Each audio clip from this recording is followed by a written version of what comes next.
Hello there, one and all, and thank you very much for tuning in to episode 529 of Love at First Scent with me, Persolaise, live on YouTube as always. And the eagle-eyed amongst you will realize that this particular format means that we are doing an interview. The first interview of 2025. I don't quite know how we managed to skip January with that. Well, I do sort of know, but that was partly my fault, but never mind, we won't get into it now. Our first interview of the year, and it's going to be a very, very interesting, thought-provoking one, I have no doubt. With us in the studio, and I will welcome him in a few moments, we have Sebastien Tissot, the founder of a brand we've talked about on this channel a little bit, the brand called Nissaba. And that in itself is going to be interesting. It's going to be fascinating talking to him about the brand, talking about its truly global reach, talking about its sustainable ethos, talking about the fact that he's worked with some of the most high-profile perfumers in the world. But before he started his brand, Sebastien also happens to have spent nearly 2 decades at Firmenich as, and I want to get this right, the head of sustainable sourcing of natural ingredients. So I'd imagine there's nothing he doesn't know about natural ingredients, and there's nothing he doesn't know about sourcing and about that big S word of the 21st century, sustainability. So lots and lots of grounds to cover. I expect some really good, probing, pressing, challenging questions from all of you. But without further ado, please give a warm Persolaise welcome to Sebastien Tissot. Sebastien, thank you so much for joining us. Hi. I should say that you are coming live to us from Geneva. I was trying to think whether we've had anybody live from Switzerland before, and I'm sure somebody watching will correct me if I'm wrong, but I'm not sure we've had a guest live from Switzerland before. So you are our first Geneva-based guest, and you're very, very welcome. Thank you very much. How are you doing? Is it terribly, terribly cold out there in the most expensive city in the world? Yeah. No, it's quite cold right now, but you know, we like cold in winter because cold means snow, which means ski. So that's what we want in winter. Yes. Whereas in the south of England in the winter, we just have grey skies and a lot of rain, and it's kind of not cold enough and also not warm enough. Anyway, we won't talk about that now. Lots and lots of people tuning in already. Carry On says, so happy to be able to catch a live stream. You're very, very welcome, Carry On. Who is that? Tanelli says hello from Finland, where it's probably also very, very cold, I would imagine. Somebody else mentioned the weather. Oh, Carry On says, greetings from Alberta, Canada, where we are all freezing to death. Well, presumably not literally. Hopefully you'll all be okay.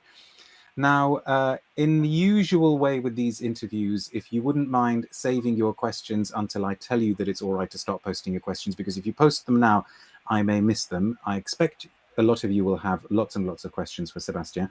I think I've got to post this comment, though. This is amazing. Hang on, not this one, but Milad saying, hello from inside an aircraft from Dubai to Tehran. Oh. That's Wi-Fi for you. Okay, so hello to the skies and safe journeys. Bon voyage. There must be some pretty good Wi-Fi to sustain a live stream in an aircraft. Okay. So lots to talk about with you, Sebastien, but I think maybe if we kind of do the slightly conventional thing of starting at the beginning, could you just give us a brief overview of how you got into the perfume industry in the first place? You know, how did you get into Firmenich, and how did you get into the position that you occupied there? It was completely by chance, you know. I was not meant to work in perfumery. I was not born in Grasse, things like that. And I joined this company, Firmenich, as a consultant when I was 30. And then after I joined the company itself, and I made my way in the company. Forgive me for interrupting, but consulting, like, what was your field of expertise? What it was really something not very exciting, like finance, you know, like corporate finance, things like that. You know? So is that your background? Yes, my background is business and finance, but corporate finance, you know, so nothing special. So if we need a secret bank account, we know where to go, right? Yes, exactly. Okay, right. Okay, we get it now. So you got into Firmenich. Yes, I got into Firmenich, and then I discovered the world of perfumery, and I was, you know, very excited when I saw, especially people doing the sourcing of naturals, and they were showing what they do. They go to Indonesia in the middle of nowhere, and then they have the patchouli come out of drums and things like that. So I found that extremely exotic. So hang on, just to try and kind of get a handle on you as a person. Yes. It's not everybody who, you know, comes from the kind of corporate finance world and then says, "Ooh, this perfume universe is quite interesting." Was there? Why do you think it resonated with you? Had there No, been I think any I'm not the only interesting? one. You know, many people that end up in this industry get passionate over time. Okay. It's just like, it's not. I don't think it's specific to me. Some people like more the fine chemistry aspect or the scientific aspects. Some others might like the glamorous environment of fine fragrance. Others like me like, you know, the sourcing of natural ingredients and all to discover this world. That's what attract me the most. But So you were attracted by the kind of globality. You used the word exotic. Now you were sort of attracted by this sense of the different. I think what's really interesting is all the ingredients to me that go in a perfume and where they come from. So whether it's natural or synthetic, by the way, it's extremely rich. You know, if you consider natural alone, there's maybe 150 different supply chains. Okay. In the palette, and the synthetic ingredients, it's extremely vast as well. There's a lot of families, a lot of ways to create them. There's also biochemistry now, so everything is so rich. You think that you can learn all your life, you know. So somehow that's like, I don't know, music, art, or things like that are endless, you know. Was there something particular about the culture at Firmenich that attracted you as well?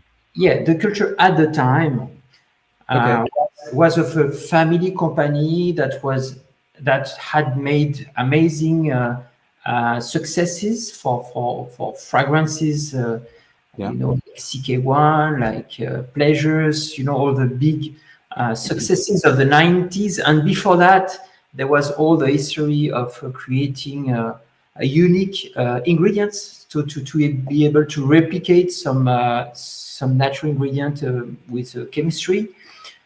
So there's a long history. So it's very rich, and it was really a family company. So, and very profitable. So everything was, you know, like really a very nice environment. And up until that point, were you somebody who wore perfume? Not specifically, frankly speaking. Okay. Not more than any other. So yeah. So come on, tell us what was you know, like one of your favorites a few years ago before you got into this industry? There was some perfume like Eau de Rochas that I like. Oh yeah. It's very old, right? Well, it's a classic. Yeah, and then I liked very much also the Pleasures of Estée Lauder, more recent. Yeah. Yeah. So you got into Firmenich, and what was your first role immediately in sourcing, or? Yeah, no. Initially, I was working in the finance field, things like that. So for some time, and then after some years, I got the chance to join procurement. Okay. And I was reporting to the chief purchasing officer, and I had a mission given by the CEO to make it sustainable, if I summarize. So yeah. So roughly when was this? It was in 2010, 12, 2011. Okay.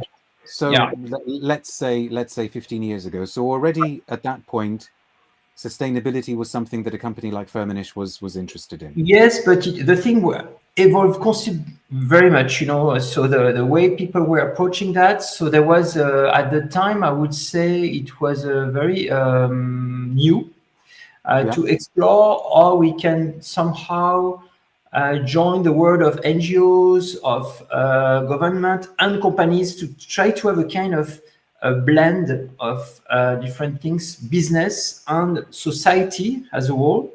Yes. And the conjunction of the social, environmental and economic aspect to try to invent new ways of working, So there was, for instance, how can we embark NGOs or non-governmental organization into the corporate agenda? So that was very interesting.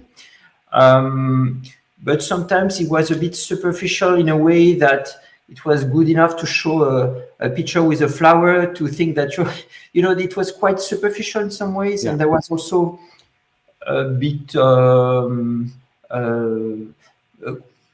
an inspirational thing, not very concrete. But So yeah. Can you tell us a little bit about what was the perceived problem?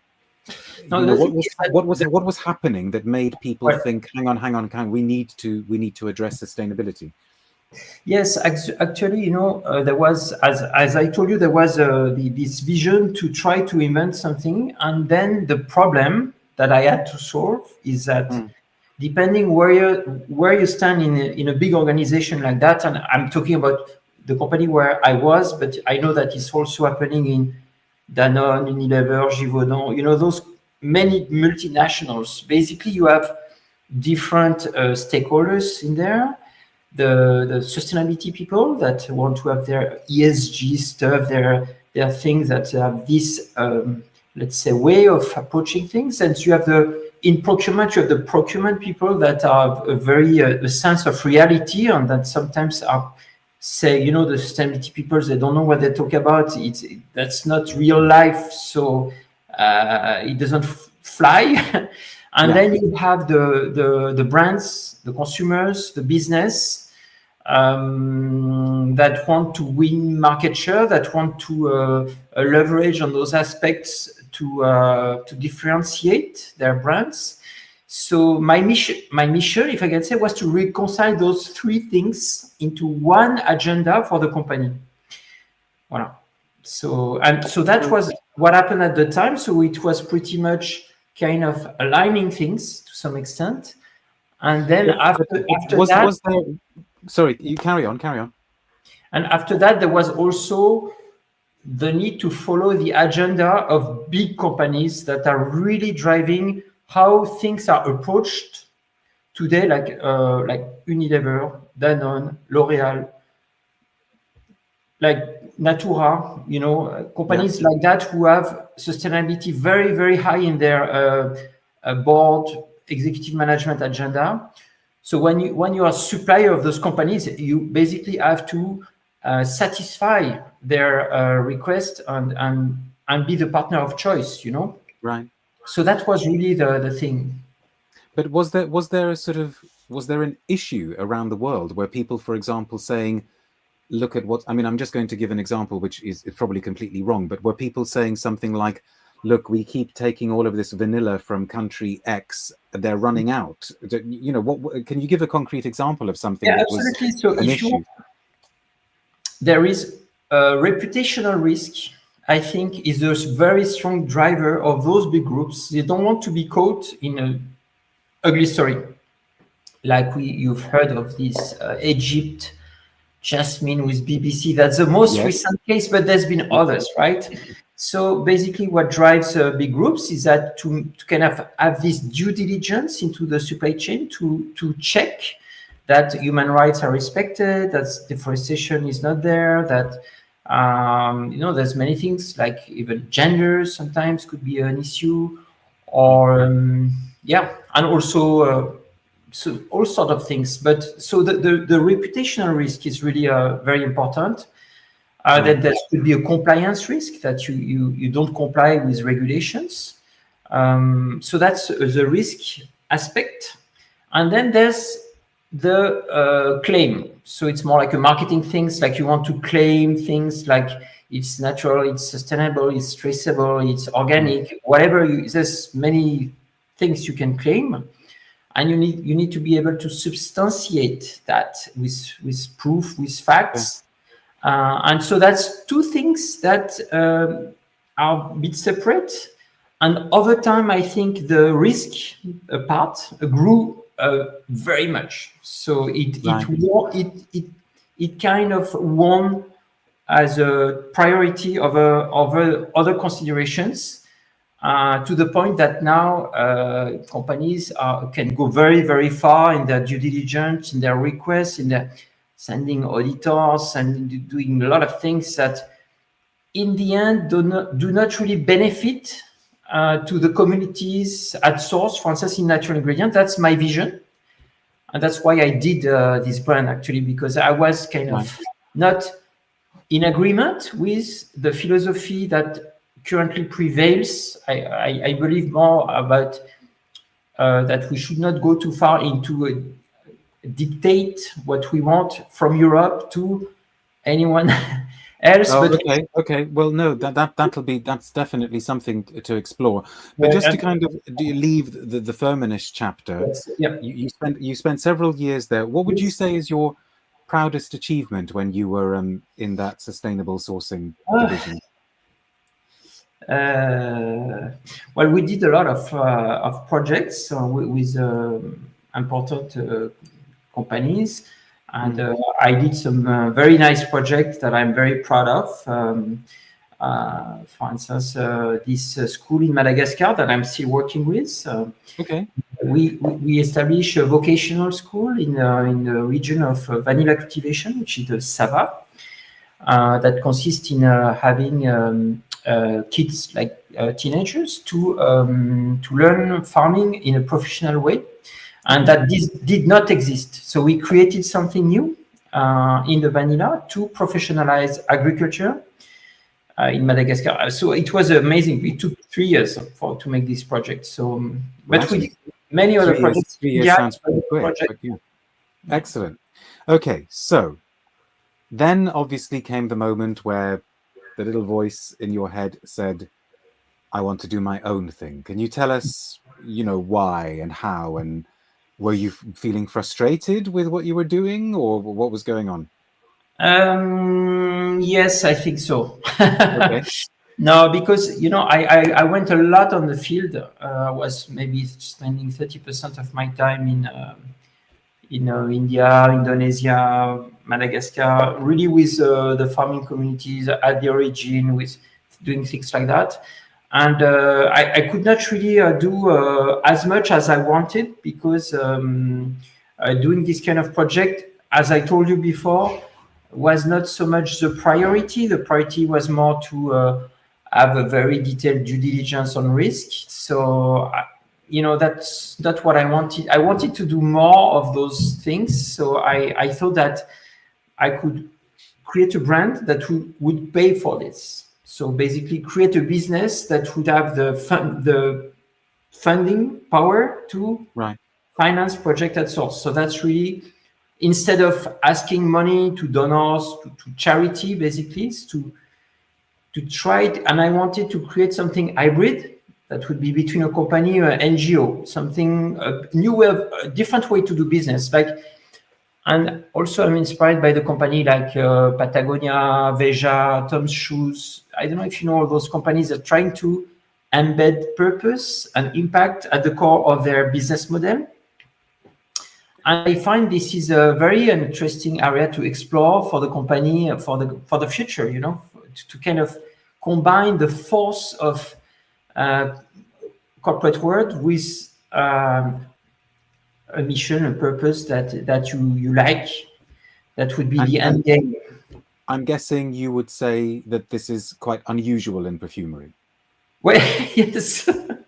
Yes, absolutely. No, I don't think it exists. Some brands are doing things, but to do that to this extent, I think, and to do it right from the start and at the core, it's something new, I think. Yes. So did you come up with the name? Because I think you ought to tell us Nissaba is an ancient goddess. Is that right? Exactly. No, it was a bit by chance that I found this name. I was looking for, because I wanted to create those projects, and I wanted to have the same theme. And this theme was about what I did in Madagascar, to have agriculture of perfumery plant, and to sponsor kids to do that in a professional way, to face climate change or price volatility or all the challenges they have.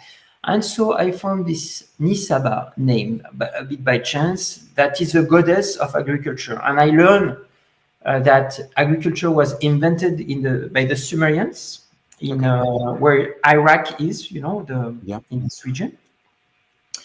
And Nissaba was a patroness of the harvest of the Sumerians.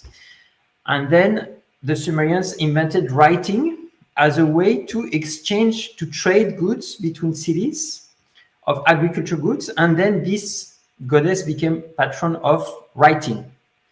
Okay. And further down the road, like 1,000 years after, the first schools were invented in the same region, first school of the world. And on the fronton, it was written, thanks Nissaba to invent writing, because thanks to you, you can transmit knowledge. So a very, very strong link between knowledge and agriculture. Yeah, exactly. So I found the name encapsulate the project to sponsor kids from schools of agriculture. So what was the reaction from your colleagues in the industry? Did they sort of, I don't know, did some of them say, oh, come on, Sebastien, the sustainability thing is getting a bit boring now, and, you know, what are you going to do that's going to be so different? Tell us a bit about that. No, I think they were excited to see the result. Okay. A bit like you know, let's see what it if it works, you know. No one told me not to do it. Okay. So yeah. So in that case, then let's be really, really specific. And I'm just going to say, because one of our viewers, M. Podgorski, has written, Provence and Sulawesi are stunning creations. I hope that they sell well. So why don't we take say Sulawesi? Yes. And why don't you kind of tell us the story of Sulawesi, but trying to explain to us what is it about its creation, production, formulation, that makes it fit in with the ethos of Nissaba. Exactly. And if I have it here, which I should, I'm going to spray a little bit of Sulawesi so I can smell it as you're talking. It's here too. I can't remember who made it. Who was Sulawesi made by? It's a gentleman called Nicolas Bonneville. Oh yes, we know him. Okay. So tell us the story of Nissaba through Sulawesi. I told you about my background, the idea of sustainability. There's one other thing about the brand is the creation process is special.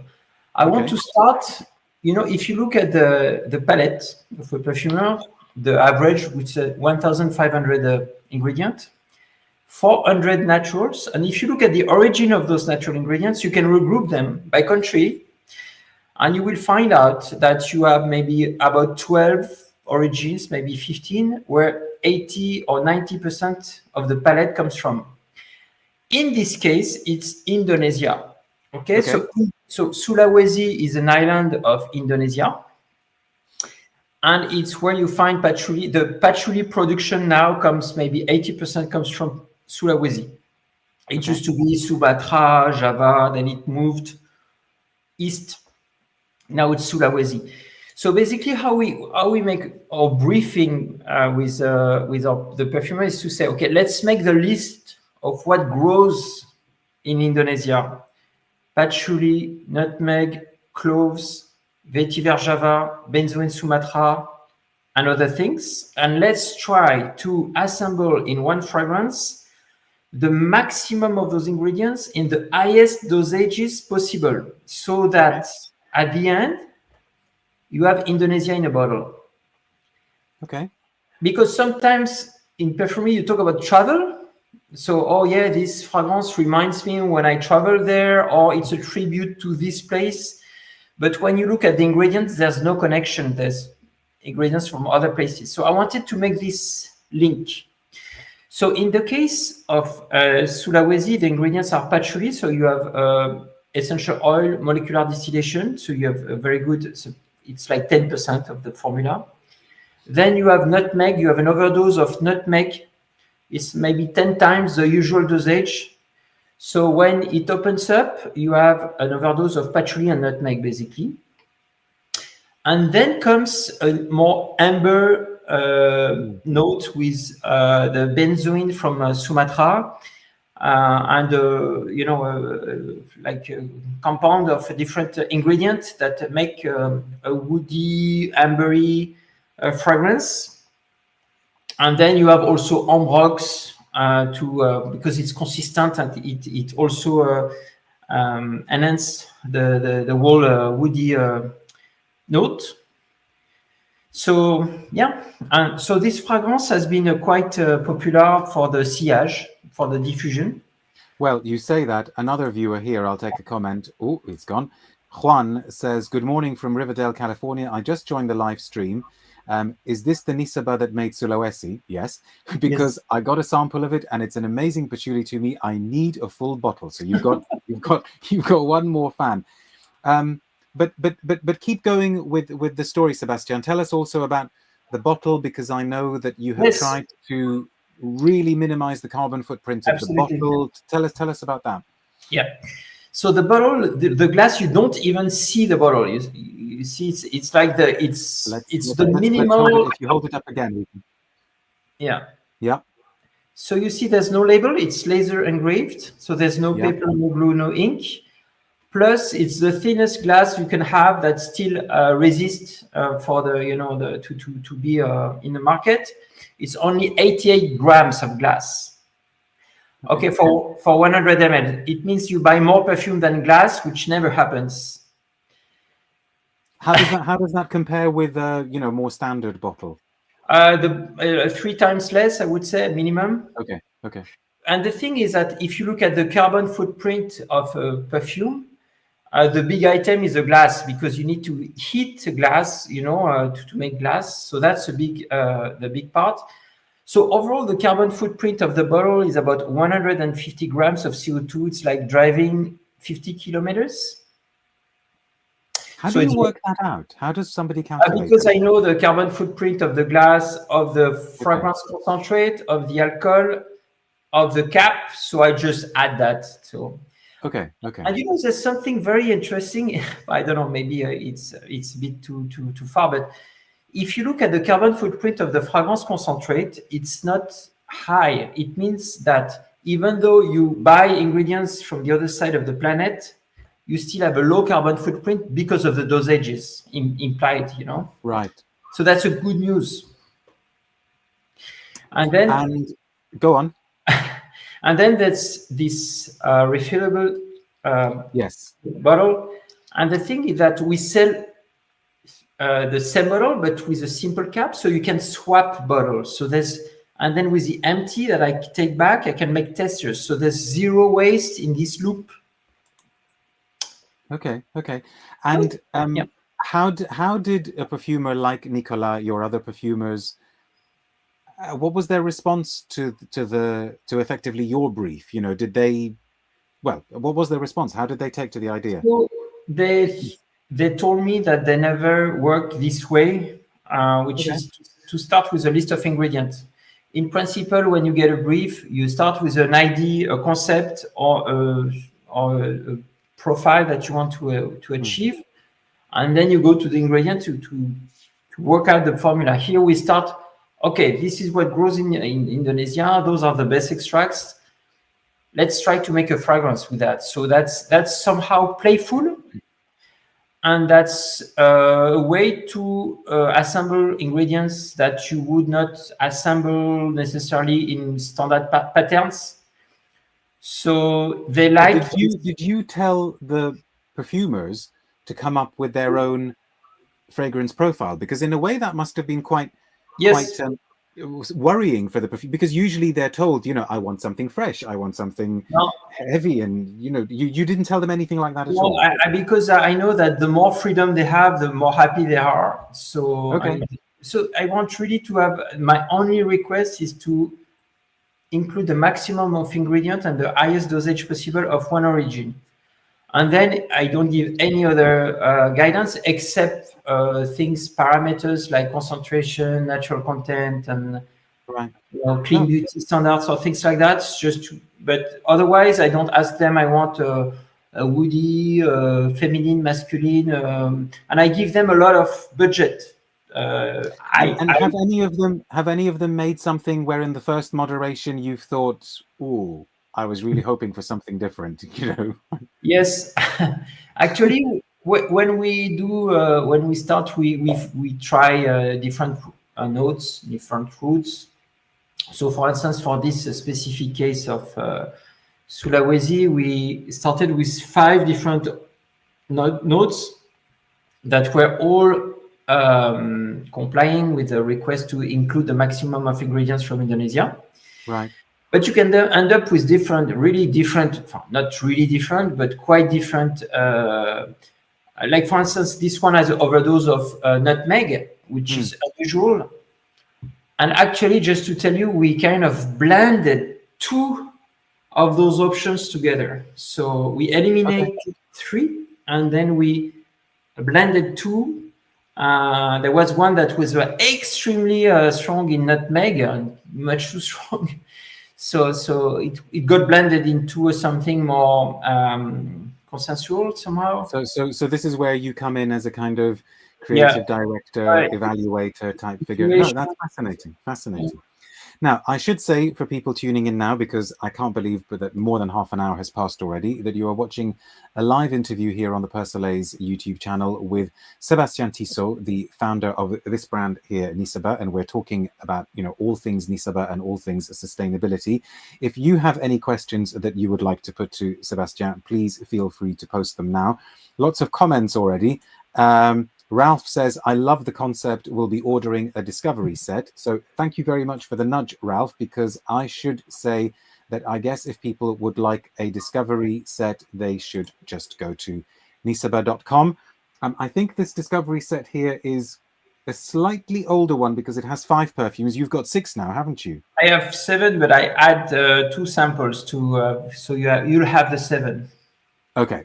So in the discovery set, in the new one, you get everything. Yes. While we're waiting for a few questions to come, hopefully a few questions will come. In the chat that we had before we went live, you said something that I thought was really, really interesting. That I want to kind of throw back at you now, because I said to you, do you sometimes worry about the fact that because sustainability is a word that we really, really hear a lot at the moment, every brand says that it's sustainable, etc., etc.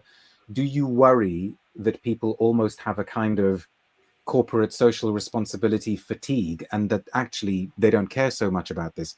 And you said that you give people a good product, but then you will find that they will start to love the brand for its purpose. Yes. Which I think was interesting. Would you mind telling us a little bit more about that? No, I fully agree that CSR fatigue is there. And I'm also sometimes, I don't like when people are too loud about this. So I try to be more low-key and do things really. Plus, I think there's also a lack of understanding sometimes of people of things like natural versus synthetic, like carbon footprint, like circularity, or what is more important, what is more material issue in perfume? Is it like the environmental aspect, social, economical? So I don't think it's worth really coming up with very loud things. It's better to sell the product as a normal brand, I would say, and then to make people discover little by little why we took that decision and what it makes for sustainability, to be sustainable. And so we go gradually. I think that overall, turning that on its head, have you found that some people have come to you specifically because of your ethos? 5-10% of right. Okay. People. Well, I appreciate the honesty, but yeah. But it doesn't matter. I do it anyway because I like it. Yeah. But I don't want to be imposing a theme or whatever. It's a bit boring otherwise. I think what matters is to have a great perfume, a nice bottle, something that you really enjoy. And then, so that's for the product. And then the brand, which comes next, has its own agenda that people can discover little by little. In our case, the most important thing is that we have this kind of non-for-profit agenda. So we we spare 5% of our sales to have or to deploy some project in currently in 3 countries, so Paraguay, Madagascar, and India, to support kids to be in farming of ingredients. So, well, would you mind telling us a bit more about that, because that's related to a question that we've had here from Oriana, who says, how does the brand manage the revenues it gives back, 5% of the revenue according to the website, which is what you just said, mainly making sure it reaches the right hands? I mean, I know that's 2 questions, so maybe you could answer that question, but also tell us about some of the projects. Yeah, absolutely. So I did a lot of projects like that, over 30, and I through those years, I got to know really people in certain location that I know personally, that I've been there. So I trust, there's trust, and they are professional. So I don't do any, it's very strong due diligence there. Plus, it's we partner with pre-existing things. So in this case, schools. So basically, there's a school that already exists, and then we bring incremental impact to the school and to the graduated students. So there's already something, if you want, and we add on top somehow. So that's how we can do things. Otherwise, if we would have to create things from zero, it would not be possible for such a small brand like us. So what's your project in India? So in India is a project started 3 months ago. It consists in establishing a course of agriculture for kids near Madurai. Madurai is a region where all the florals come from. So tuberose, jasmine sambac, jasmine condiflorant, but you also davana, you have rose, you have, there used to be a lot of sandalwood, many things, like all the spices as well. So we have those 1 hectare, like about 1 hectare of combining vegetable, floriculture, arboriculture, so trees, to manage pests in a natural way, to manage water retention in the soil, to manage the soil richness and life. So it's really agriculture. So I guess you've gone there. You've gone to this. I was there 10 days ago. Okay, and how's it going? Yeah, it's great. So this year we help 12 kids, and next year 30. And we'll have a 3 years project to reach 100 kids, and those kids will be extremely skilled in precision agriculture with traditional method that are known in India by some farmers. And so those people will be able to be living from agriculture, or to have agriculture as the second occupation. Have they smelt any of your perfumes? Yes, I gave them small samples, but they wanted much more. So I have to go back. They were quite excited about the perfume, more than I thought. So well, I guess they would be. I mean, I don't want to generalize, but I think generally speaking, people in India do love perfume. Yeah. So the reaction was positive. Very positive. Yeah. Good. And those kids come from, they don't have parents, they're orphans. Orphans. Oh, yeah. Oh, right. Okay. So they're orphans. Yeah. So it can make a big impact for them to yes. be. And before we went live as well, we talked about the sort of problem of micromanagement, and you used the word trust. You said that the people you work with, you've developed a relationship with them over the years, and you trust them to do certain things and to not do certain things. But I suppose at the end of the day, you can't micromanage every single thing, and you can't guarantee, for instance, that some place isn't going to suddenly use some child labor because they're desperate to get some labor. It ultimately has to come down to trust, right? Well, actually, there's 2 different things. There's the sourcing of ingredients, which is one thing, and then there's our 3 projects. So our 3 project, I can handle it because it's quite small. I know the people have been there. We have a contract, we have KPIs, we have budget. It's managed. You can like project management. I go there once a year. So this is okay. You can really know exactly what's going on. Okay.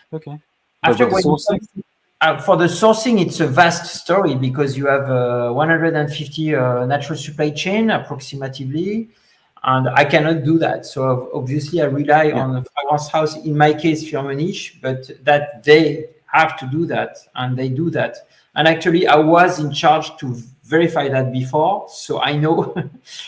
But my case is a bit special, I would say. But I can tell you that those fragrance house, they have a very strong program now because there's regulations, or there are regulation very strong. So overall, there's a quite high level of due diligence now in those natural supply chains. Right. But you cannot guarantee there's zero problem because there's so many people involved that, if you want to find a problem, you can find a problem. I think if you're a journalist and you want to find a problem, you will find something. But plus, I suppose you can't have cameras on people 24/7. Yeah, exactly. And like I said, I would imagine that at some point you have to surrender to trust and hope that people are doing what they say they're doing. It's a quite small world, the natural producers. So they know each other. It's a small community for each. It's in Jasmine, Patchouli, the players, there are 3, 4 main players. So we know them, we know how they work. So then after each fragrance house will select their key partners, and there will be an element of trust and values. And so, yeah, for sure. Now, you implied a little bit earlier that maybe not all brands that claim that they follow a sort of sustainable ethos actually do so. Without necessarily naming names, what's the sort of most common mistake that brands make when they think they're being sustainable, they try to be sustainable, but actually they're not? What is it that they tend to get wrong?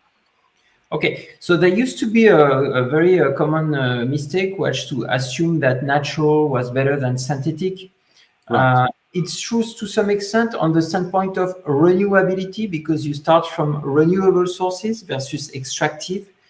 So for this, yes, but if you look at carbon footprint or toxicity, maybe sometimes the synthetic is better. So it's not a black or white thing, So when people say we are all natural, blah blah blah, it doesn't really make. It's not really the point. So maybe I guess you're saying not necessarily a correct message being given. I think they think it's better, right? But they're wrong, but they don't know, because they don't go deep enough in the analysis from the point of view of allergens, of carbon footprint, of toxicity, of biodegradability, water consumption. There's many aspects you can look at if you want to determine the level of sustainability for an ingredient. So it's not a black or white simple story, So sure. So there's sometimes shortcuts. Let's do a little bit more smelling. Let's try and get at least one more perfume in there. Now, am I right that you won an award for Grand Île? Yes, we won quite some awards. Actually, we won the Fragrance Foundation France award for Grand Île. For Grand Île. So, why don't you tell us the story of that one while I have a spray? Yes. Now, that was made by Frank. Frank Volkel. Yes. You know Frank Volkel? I haven't met him, but I know his work and I love his works. But yeah. So tell us the story of this one. So here it's Madagascar. Where is the Grand Île? So Grand Île is Madagascar. So we take what grows in Madagascar. We take the best extracts from Madagascar. In this case, vanilla comes first for sure. But we also have a lot of spices in Madagascar. And the spices we have that have been incorporated in this fragrance is the pink pepper, right, and the black pepper. The black pepper of Madagascar is top quality, and also the pink pepper of the Indian Ocean in general, not only Madagascar, is known to be the best. So it's a CO2 extract. So that's a bit, and then you have cloves. You have a lot of cloves, clove leaf oil. It's quite big in Madagascar. And then you have a lot of other things that are not in this perfume. So, but this is a backbone of this perfume. And it's actually the vanilla extract is an infusion of a concrete. So Okay. the beans are extracted with a wax, a concrete, and then this concrete is left in alcohol for 4 months, which gives you a quite soft vanilla. As you can see, this fragrance, the vanilla is quite in the background, not too strong. It's more like a blanket in the background. And then you got the pepper, the pink pepper, black pepper on top, CO2 extract, which gives a kind of a blend of spice and vanilla. And then you have and was it easy to make, difficult to make? Did you have a lot of backwards and forwards with Franck? No, it was quite fast. Okay. Yeah. But so you kind of loved it from the first few months. Initially, it was very strong in pepper. So we kind of softened it because it was a bit maybe too much. And what did the people back in Madagascar who smelt it, what did they think of it? Oh no, they are fascinated because they have no clue where their product ends up. Right. And, you know, that's really the funny thing is to bridge those two words. The people in the middle of Madagascar with the people buying the perfume at Selfridges. Yeah. It's completely two words, but they are connected through this chain of having the vanilla being transforming grass composed by Franck in New York, and then it's this long route actually, and the two this chain is long. Yeah, absolutely. Now we are rapidly running out of time, and I want to get some more questions in. So maybe these next few questions will kind of, we'll go for slightly shorter answers. But this isn't a question. I have to post this because it's a nice comment from Annie, who says, "Hi from Northern Ireland. Hello. I'm really impressed by the sport in India, etc. So just on that basis, I really will chase up a discovery set. I love what you're doing." So there you go. People falling in love with the purpose, right? Thank you very much. So some interesting questions. This is a question from VW, who says, "I know it's not compulsory all over the world, but did you choose to comply with IFRA?" Now, I would imagine I know the answer to that. But you know, you have to comply with IFRA. The fragrance house, they comply with IFRA. Right. They have that in. So the perfumers, they have a computer. They do their formula, and the system will verify that it complies with IFRA, with allergen levels, with So when you're working with Firmenich perfumers, that's it. It's going to be IFRA compliant. It's the same for other big fragrance house. It's embedded in their creation database. So this was an interesting one. Not really a question, but I wonder how you respond. It's Bozok who says the concept. I think the concept of trying to encapsulate a country is similar to what some specialty coffee brands do. Is that right? Yes. I don't know very much about coffee, but yes, for coffee, cocoa, you have this origin. So you can, if you have, you can have origin Equator, some Uganda or whatever. So, but it's one ingredient. It's one ingredient. In a perfume, you have 50 ingredients on average. Okay. Mm-hmm. So you cannot have 50 ingredients coming from Ecuador or so you will have to start with 3-4 key ingredients that will be the backbone of this origin, and around that you will have to have a lot of other ingredients. That's how we do it. But yes, what this person mentioned is about the origin. Yes, and to have this origin at the center of the creation process. Yeah, absolutely. No, it's an interesting parallel. Oriana again, who says, if you have to choose between creativity and sustainability in the conception of a scent, how do you choose or compromise with the perfumer?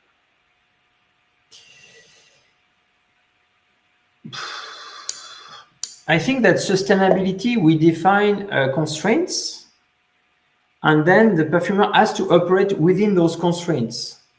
So there are some constraints on the fragrance itself, and there's some constraints at the brand level. So for the perfumer, it's not a big problem. They are very creative, and they like constraints. So it's not a problem. We don't have to make any arbitrage. So if my understanding is correct, because the parameters are set first, Yeah, There's no creative conflict. I mean, exactly. have you ever had a perfumer say to you, "Oh, Sebastien, this is really, really beautiful, but it would be so much better if I actually used some pepper from the other country, which would mean that I've kind of broken the rule for this perfume," or No, but no, because it's not the brief. so that would be a no. That would not No, happen. that would be a no. What's the problem we could have sometimes is the dosage, because, for instance, if we want to maximize the dosage of those hero ingredients from this origin, and if you go too far, it's not good, it's not Yeah. harmonious. So you need to find the maximum to maximize the dosage, but without have the hedonics that work, so it's really it's the art of perfumery, I think, but we cannot put sometimes as high dosage as we want, because some ingredients, if you put too much, it just doesn't work, it's yeah. Yes, and I can understand that from a kind of compositional aesthetic point of view, it doesn't Yeah. work. But have there been some situations where, This because is of IFRA and because of other situations, you would have liked to have put in more, I don't know, clove or something, but you couldn't? Well, I know that for allergens, there are some limitations, but the perfumers, as I said, they have that in their creation database. So they know that if they go over certain levels of allergens that don't comply with European regulations, for instance, if there will be a red light and they would have to modify it. So Right. it's managed, there's a constraint we could have in this sense. It's not on the creation, but it's on the packaging. Because the Okay. fact to have such a minimalistic approach, maybe we could sell more with gold things and very luxurious things and things like that. Maybe we don't know exactly, but yeah, it's we have to be coherent. So to be minimalistic, that's our angle. So we have to stick to it and resist the temptation to go in the bling that you will see next month. Yeah. Yeah. Yes, if I manage to go. Yeah. And let's just take one more question from the audience. This is from Tanelli, who says, from your point of view, where is the world of perfumery going in the near future? Big question.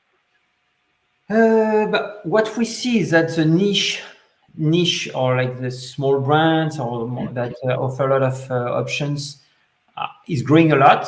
I think it's like 15% grow versus the traditional prestige is more like 3%. So, but it's been like that for some years.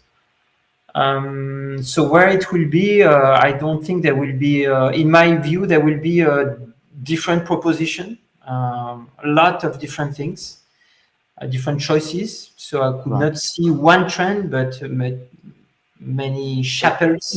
Even more in a way, then. Yeah, maybe yes, because it's quite easy to make to launch a brand, make a perfume. There's so many people doing this without knowing much. So yeah, it's quite busy.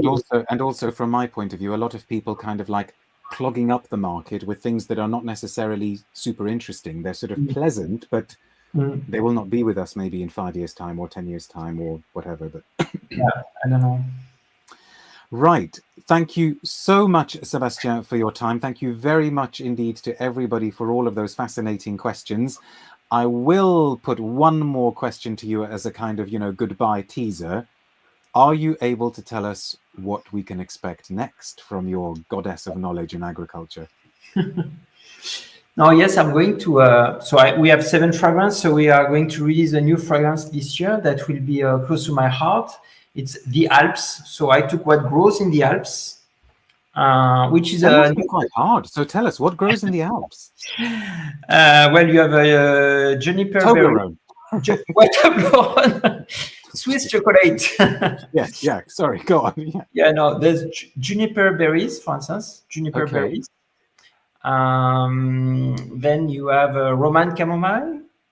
Okay. You have hay, hay absolute. Nice.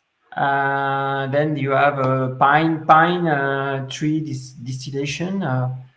Then you can have a print, like a print of flowers. Okay. Oh, it sounds intriguing. Chamomile juniper hay sounds Yes, so interesting. exactly. So this perfume will be with Hay Absolute, juniper berries, and pine needles Absolute. So those are my three starting ingredients, and then all around that there is an aromatic, balsamic, woody profile. And are you able to tell us the perfumer? It's a Fabrice Pellegrin. Ah, we like Fabrice on this channel. Yeah. I think you've already sold it to us, Sebastien. And just add a little bit of I keep saying Toblerone, but Toblerone isn't even allowed to use the Swiss mountain image anymore, isn't it? Because apparently a lot of its chocolate is no longer Swiss. Oh, So I know that. we'll think of another Swiss chocolate brand. We'll go for Lindt or somebody like that. Yeah. Okay. I know. We look forward to smelling it. If it's by Fabrice, I'm sure it will be extremely interesting. Thank you Yes. so much for your time. Thank you again, everybody, for watching. Stay tuned to social media for info about about more videos coming your way. And until next time, be good. Bye now.